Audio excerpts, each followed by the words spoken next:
అందరికీ నమస్కారం. త్రికరణ శుద్ధి రచన అయ్యగారి శ్రీనివాసరావు గారు. మనసు, మాట, పని ఈ మూడింటిని కలిపి త్రికరణాలంటారు. కరణం అంటే సాధనమని అర్థం. ఏదైనా పని చేయడానికి సాధనం అవసరం. ఈ మూడు వేరువేరు సాధనాలు.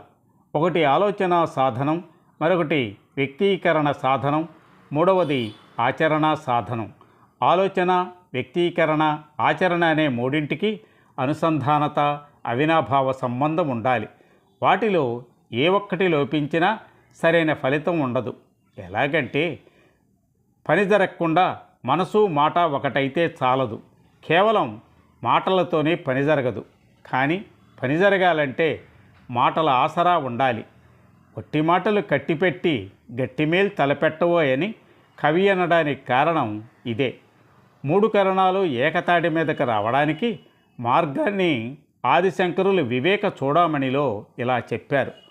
వాక్కును మనసులోనూ, మనసును బుద్ధిలోనూ లీనం చేసి ఆ రెండింటి సమాహారంతో కర్మను ఆచరిస్తే అది శుద్ధమవుతుంది. అదే త్రికరణ శుద్ధి. ఇలా జరిగినప్పుడు అద్భుతమైన ఫలితాలను పొందగలరని బోధించారాయన.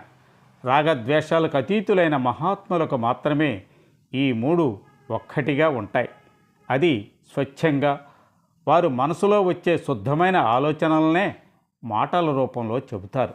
అలా చెప్పిందే చేస్తారు. అందువల్ల వచ్చే ఫలితాలు సైతం లోకోపకార కారకాలవుతాయి. సాధారణ మానవులకు మూడింటిలో ఏదో ఒకటి లోపించవచ్చు. అందువల్ల సరైన ఫలితాలు రాకపోవచ్చు. ఉదాహరణకు మనసులో మంచి ఆలోచన వచ్చినా మాట రూపంలోకి మారేసరికి తేడా జరగవచ్చు. ఫలితంగా కర్మ నిర్వర్తించడంలో లోపం ఏర్పడుతుంది. దానికి కారణం మానవ సహజమైన లోభం. కొందరి ఆలోచనలకు, చెప్పే మాటలకు, చేతలకు పొంతన ఉండదు. వీటిని బట్టి చూస్తే అందరి నుంచి త్రికరణ శుద్ధిని ఆశించలేము కదా అనే సందేహం కలుగుతుంది. ఆ మాట నిజమే. నిజానికి అందరూ మహాత్ములు కాలేరు. అయితే త్రికరణాలు శుద్ధంగా లేకపోయినా వాటిని సరైన పద్ధతిలో పని చేయిస్తే ప్రగతి ఉంటుంది.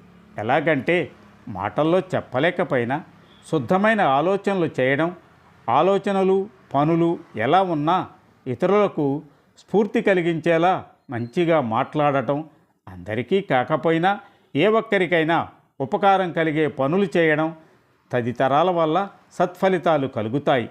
అందుకోసం మహాత్ములు ఎన్నో సూచనలు చేశారు.